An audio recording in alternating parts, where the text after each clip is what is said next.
Movie start होती है और हम 4 लड़कों को एक बीच पर देखते हैं। वो आपस में बात कर रहे थे तभी वहाँ पर एक लड़की दिखती है। वो वहाँ का कचरा साफ कर रही थी। सारे फ्रेंड्स अपने एक फ्रेंड एडी को डेयर देते हैं कि जाकर उस लड़की से रीजन पूछो क्यों ये सब साफ क्यों कर रही है। वो जाकर उसे अप्रोच करता है और लड़की ने उसे कहा कि 7-11 को मैंने लूटा था, इसी वजह से मुझे काम मिला है। वो मजाक कर रही थी। वहाँ पर फिर सारे फ्रेंड्स आ जाते हैं और अपना अपना इंट्रोडक्शन देने लगते हैं। स्लोली स्लोली उनकी कन्वर्सेशन आगे बढ़ने लग गई। वो लड़की अपना नाम निकोल बताती है। तभी वहाँ पर एक आदमी आता है जो उस बीच का मैनेजर था। वो निकोल को काम ना करता हुआ देखकर उन लड़कों को वहाँ से भगा देता है। अगले दिन हमें कार्लोस को दिखाया जाता है जो मॉर्निंग में अपना ब्रेकफास्ट कर एक स्कूल की बस में बैठ जाता है। वो अपने हाथ में यूएस एकेडमी का ब्रोशर देख रहा था। दूसरी तरफ हमें निकोल अपने घर पर दिखाई जाती है। वो अपनी दवाई लेकर टीवी देख रही थी। टेलीफोन की रिंग बजती है और निकोल की मॉम फोन रिसीव करती है। दूसरी तरफ निकोल के फादर थे। वो दोनों जब बात कर रहे थे तभी निकोल अपने फ्रेंड्स के साथ गाड़ी में स्कूल के लिए निकल जाती है। निकोल और कार्लोस ये एक ही स्कूल में थे और एक दूसरे के क्लासमेट भी थे। एक तरफ कार्लोस एक बहुत ही इंटेलिजेंट स्टूडेंट है और दूसरी तरफ निकोल एक बिगड़ी हुई लड़की थी। नेक्स्ट सीन में हम देखते हैं कि कार्लोस को निकोल एक पेड़ के नीचे देखी।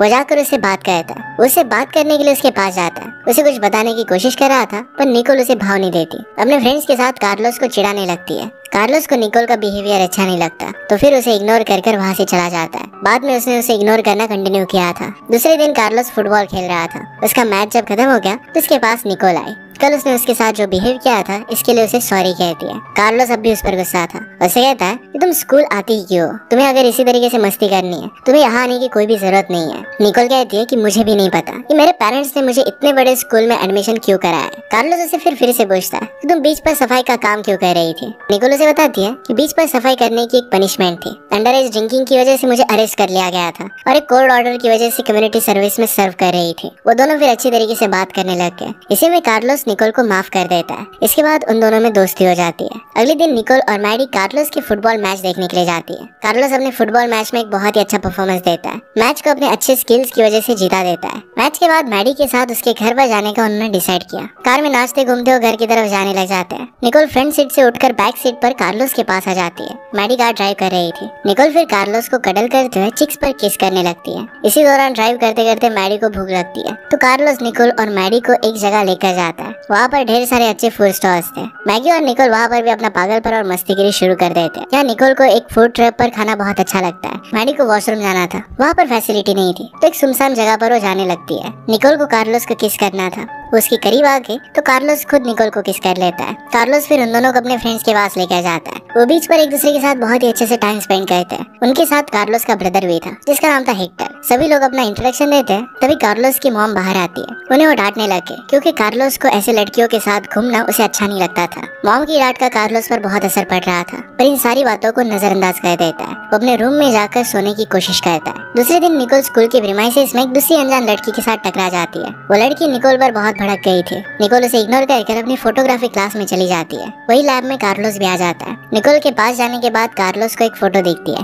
ये फोटो कटी हुई थी। निकोल कार्लोस को बताती है कि यही मेरी दुनिया है। इस दुनिया में सिर्फ मेरी ही मर्जी चलती है। उसे फोटोग्राफी बहुत अच्छी लगती थी। उसने इस फोटोग्राफ को इसलिए फाड़ा था ताकि जिन लोगों की उसे अपनी लाइफ में जरूरत नहीं है उन्हें फोटो में भी नहीं चाहते। यहाँ पर दोनों बहुत बात करते हैं और एक दूसरे को करीब से जानते हैं। वो फिर से किस करते हैं। दूसरे दिन निकोल कार्लोस को अपने घर पर बुलाती है। वहाँ पर दोनों इंटीमेट होने लगते हैं। बाद में उन्हें निकोल के घर के खिड़की के बाहर एक अनजान आदमी का पता चलता है। कार्लोस छिपने की कोशिश करता है तभी निकोल उसे बताती है कि अनजान आदमी मेरे फादर ही है। मैं क्या करती हूँ इससे उन्हें कोई भी फर्क नहीं पड़ता। निकोल और कार्लोस फिर और एक बार करीब आने लग गए। वो इंटीमेट होने की कोशिश करने लगते हैं लेकिन कार्लोस को निकोल के फादर के वहाँ पर होना ये बात वो भूल नहीं पा रहा था। निकोल समझ जाती है कि कार्लोस जरा अनकंफर्टेबल है और उसे फोर्स नहीं करती। फिर से वो साथ में बैठ गए। कमरे से बाहर निकलते ही निकोल को अपनी स्टेप सिस्टर मॉर्गन मिलती है। निकोल मॉर्गन को उठाकर उसके साथ खेलने लगती है पर ये बात मॉर्गन की मॉम को अच्छी नहीं लगती। वो मॉर्गन को निकोल के हाथ से छुड़ाकर दूर लेकर जाती है। इसके बाद निकोल के फादर ने कार्लोस के साथ हैंडशेक किया। उनकी बातचीत होने लग गई। वो कार्लोस से उसकी फ्यूचर प्लान के बारे में पूछते हैं। यही बातें निकोल सुन रही थी। निकोल अपने फादर को कार्लोस से बात करने के लिए मना करती है। कार्लोस कहता है कि तुम्हारे फादर है, मैं उनसे बात कर सकता हूँ। अपने फ्यूचर के बारे में बताते हुए कहता है कि मुझे एयरफोर्स ज्वाइन करनी है। वो एक अच्छा पायलट बनना चाहता है। निकोल के फादर इस बात को सुनकर बहुत खुश होते हैं। इसके साथ वो निकोल को ताना मारते हैं कि कोई ना कोई तो अपने फ्यूचर के बारे में सोच रहा है, तुम्हें तो अपने फ्यूचर की कुछ पड़ी ही नहीं है।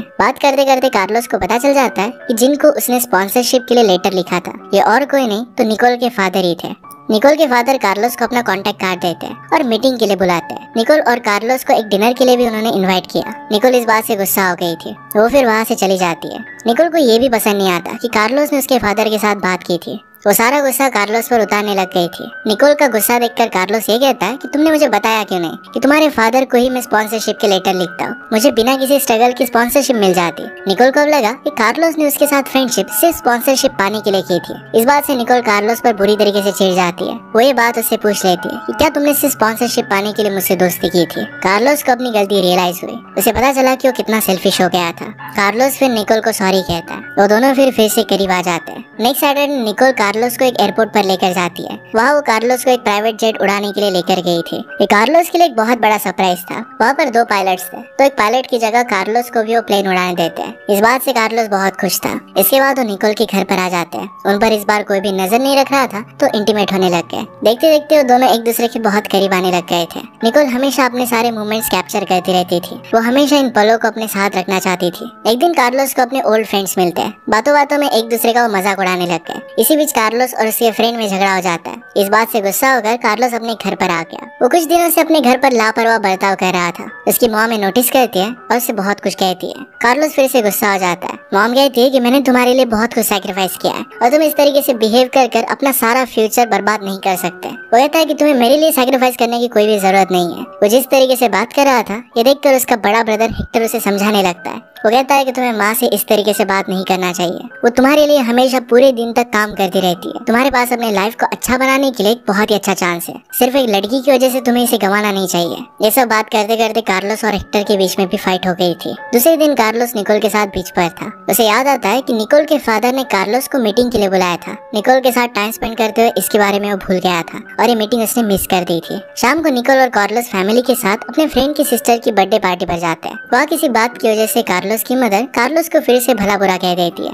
इससे कार्लोस का मूड खराब हो जाता है। ये ठीक करने के लिए थोड़े टाइम के लिए वो निकोल को अकेला छोड़कर कहीं पर चला जाता है। निकोल भी पार्टी को छोड़कर बाहर आ जाती है। गाड़ी स्टार्ट कर वो भी निकल गई। एक दूसरी जगह पर पहुंचकर वो कार्लोस को कॉल करती है। कार्लोस निकोल से पूछता है कि इस तरीके से पार्टी को बीच में छोड़कर तुम यहाँ पर क्यों आ गए। निकोल बताती है कि वहाँ पर फैमिली पार्टी में मुझे अनकंफर्टेबल लग रहा था। निकोल अपनी फीलिंग्स को एक्सप्लेन करते हुए बताती है कि उसे अपने आप पर घिन आ रही है। वो बातों बातों में अपने प्यार का इजहार करती है। उसे पता था कि कार्लोस भी उससे प्यार करता है। उसे कुछ भी बोलने की जरूरत नहीं थी। इसके बाद एक दिन कार्लोस निकोल के फादर से मिलने के लिए गया। वो बात कर रहे थे तो निकोल के फादर पूछते कि तुम मीटिंग के लिए आए क्यों नहीं थे। कार्लोस कहता है कि मैं स्कूल की बस में नहीं चढ़ पाया था और इसी वजह से मैं लेट हो गया था। निकोल के फादर ने पूछा कि क्या तुम यहाँ पर मुझसे मिलने के लिए आ रहे हो। इसके बारे में उस दिन तुमने किसी से बात की थी। मेरे सेक्रेटरी को तो तुमने कॉल किया ही होगा। कार्लोस इस पर झूठ कहता है और उसने हाँ कह दिया। निकोल के फादर ने फिर सेक्रेटरी को बुलाया। सेक्रेटरी साफ साफ मना कर देती है कि उसे कार्लोस का कॉल नहीं आया था। निकोल के फादर को कार्लोस का झूठ अच्छा नहीं लगता। वो कहते हैं कि तुम निकोल के साथ रहकर अपनी गलतियों पर पर्दा डाल रहे हो। वो कहते हैं कि निकोल सुसाइडल है। उसे किसी भी चीज से फर्क नहीं पड़ता। उसका बिहेवियर भी एक रीजन था कि निकोल की मदर ने सुसाइड कर ली थी। निकोल की मदर ने जब से सुसाइड की तभी से इस तरीके से बिहेव करने लग गए। निकोल ने बहुत बार सुसाइड करने का ट्राई किया था। ये सब बताकर निकोल के फादर कार्लोस को एक डील देते हैं। उन्होंने कहा कि मैं तुम्हें पूरी स्कॉलरशिप दूंगा, तुम्हें सिर्फ निकोल से दूर रहना है। दूसरे दिन निकोल और कार्लोस स्कूल में मिलते हैं। निकोल को इस बात का पता चल गया था। वो कार्लोस से माफी मांगने लगती है। वो कार्लोस से पूछती है कि मेरे फादर ने तुम्हें ऐसा कहा क्या। कार्लोस सारी बातें निकोल को बता देता है। कार्लोस ने कहा कि जो तुम्हारे फादर ने कहा मैं सब कुछ वैसा ही करूंगा। ये सुनकर निकोल वहाँ से रोते हुए चली जाती है। कार्लोस निकोल को बहुत मिस कर रहा था। वो उसे कॉल लगाता है पर बैकग्राउंड में पार्टी चलने की आवाज आ रही थी। वो डायरेक्टली पार्टी में चला गया और निकोल को ढूंढने लगता है। निकोल हॉट पूल में बात ले रही थी और एक दूसरे लड़के को किस कर रही थी। कार्लोस जबरदस्ती निकोल को वहाँ से गाड़ी में बिठा कर लेकर जाता है। रास्ते में उन्हें पुलिस रोक लेते हैं। निकोल की हालत बहुत खराब थी। वो कार्लोस को रुकने के लिए कहती है और रुकते ही पुलिस के साथ वो लड़ने लग गई। निकोल को पुलिस फिर उसके फादर के पास लेकर आते हैं। फादर उसे बहुत समझाने की कोशिश करते हैं। निकोल की स्टेप मदर उनसे कहती है कि निकोल की इस बर्ताव को हमें कब तक सहना पड़ेगा। पीछे पीछे कार्लोस भी निकोल के घर पर पहुंचता है। वो माहौल को शांत करने की कोशिश करता है। निकोल के फादर कार्लोस को भी यहाँ से जाने के लिए कहते हैं। निकोल इस बात से बहुत गुस्सा हो जाती है। उनसे पूछती है कि आप हमें जुदा करने की क्यों कोशिश कर रहे हो। मैं कार्लोस से प्यार करती हूँ। क्या प्यार करने का राइट मेरे पास नहीं है। वो रोने लगती है। सब उसे छोड़कर अपने रास्ते निकल जाते हैं। नेक्स्ट डे कार्लोस निकोल को स्कूल में ढूंढने लगता है मगर वो कहीं पर भी नजर नहीं आती। जब वो अपने एग्जाम दे रहा था तो खिड़की में देखने पर उसे निकोल दिखी। कार्लोस एग्जाम को बीच में ही छोड़कर चला जाता है। वो जाकर उसे फोटोग्राफी लैब में मिलता है। वो बात करते हैं तो निकोल कार्लोस को कहती है कि मेरे फादर मुझे कहीं और जगह पर लेकर जाने वाले हैं। कल रात जो भी हुआ था था। इसके लिए निकोल कार्लोस से माफी मांगती है। कार्लोस कहता है कि हमें कहीं और जाना चाहिए। निकोल कहती है कि तुम्हारे एग्जाम चल रहे हैं। कार्लोस ने कहा कि मुझे कुछ भी फर्क नहीं पड़ता, ना इस एग्जाम से, ना इस स्कूल से, ना तुम्हारे फादर से। मैं सिर्फ तुमसे प्यार करता हूँ और तुम्हारे साथ ही रहना चाहता हूँ। वो दोनों फिर स्कूल के पीछे के डोर से निकल जाते हैं। एक होटल में जाकर एक दूसरे के साथ बहुत अच्छा टाइम स्पेंड करते हैं। वो दोनों इंटीमेट हुए। इसके बाद निकोल अपनी पर्सनल डायरी में कार्लोस को अपने लेटर्स दिखाती है। ये सुसाइड नोट्स थे। निकोल उसे अपनी मदर के बारे में कहती है। उसने कहा कि मेरे फादर को हमेशा लगता रहता है कि मैं भी अपनी मदर की तरह सुसाइड ना कर लूं। कार्लोस निकोल को समझाता है कि तुम्हारे फादर भी तुमसे बहुत प्यार करते हैं, उन्हें सिर्फ पता नहीं कि तुम्हें कैसे कंट्रोल किया जाए। तुम्हारे एज को सीरियसली नहीं लेते। अगर उन्हें अच्छे से समझाया जाए तो समझ सकते हैं। रात में बालकनी में निकोल सोच रही थी। कार्लोस उसके पास आकर पूछता है, कितनी गहराई से तुम सोच क्या रही हो? निकोल कहती है कि मुझे हमेशा तुम्हारे साथ रहना है। मुझे अपने आप में अब चेंजेस करने पड़ेंगे, इम्प्रूव होना पड़ेगा। जिस तरीके से मैं सोचती थी वैसा अब मुझे नहीं सोचना है। उसे लाइफ के लिए पॉजिटिव बनना है। कार्लोस निकोल की इस जर्नी में उसे साथ देने का वादा करता है। नेक्स्ट डे निकोल अपने फादर के पास जाती है। उनसे कहती है कि आप जो कहोगे मैं वही करूंगी। वो अब खुद में इम्प्रूवमेंट लाना चाहती थी। वो ये भी कहती है कि मुझे पता है मैं आपको मॉम की याद दिलाती हूँ, पर मैं ऐसा कुछ भी करने नहीं वाली। निकोल ने कहा कि मैंने बहुत सारी चीजें की है जो लोग समझ नहीं पाएंगे, पर आपने हमेशा मुझसे प्यार किया है। फादर ये सब बात सुनकर उसे गले लगा लेते हैं। फादर कहते हैं कि मुझे पता नहीं कि मैं तुम्हें इम्प्रूव कैसे कर सकता हूँ। वहाँ पर निकोल की स्टेप मॉम आके वो कहते हैं कि हमें किसी दूसरी जगह पर जाना चाहिए ताकि यहाँ की यादें निकोल को तकलीफ ना पहुँचाए। सब लोग घर के बाहर आ जाते हैं। दरवाजे के बाहर कार्लोस गाड़ी लेकर तैयार था। कार्लोस निकोल के फादर से कहता है कि मैं निकोल के पूरी तरीके से ख्याल रखने के लिए रेडी हूँ। मैं उसकी सारी खुशियों का ख्याल रखूंगा। निकोल के फादर कार्लोस के पास जाते हैं और कहते हैं कि शुक्रिया मेरी हर एक बात को मानने के लिए। इसका मतलब है निकोल को सुधारने के लिए निकोल के फादर और कार्लोस ने मिलकर प्लान किया था और अब निकोल खुद सुधरना चाहती थी। एंड में दिखाया जाता है कि निकोल ने काफी सारा इम्प्रूवमेंट किया था। कार्लोस भी एक अच्छा पायलट बन चुका था। निकोल और कार्लोस एक दूसरे के प्यार में बहुत खुश थे। इसी के साथ ये मूवी एंड हो जाती है। अगर आपको एक्सप्लेनेशन अच्छा लगता है तो प्लीज लाइक और कमेंट जरूर कर दीजिएगा। मैं बहुत सारी मूवीज लेकर आता रहता हूँ, तो प्लीज चैनल को सब्सक्राइब कर दीजिए और बेल नोटिफिकेशन आइकन दबाना मत भूलिएगा। मूवी से मिलेंगे और इन मूवी के साथ। तब तक के लिए थैंक यू और आप अपने आप का ख्याल रखिए।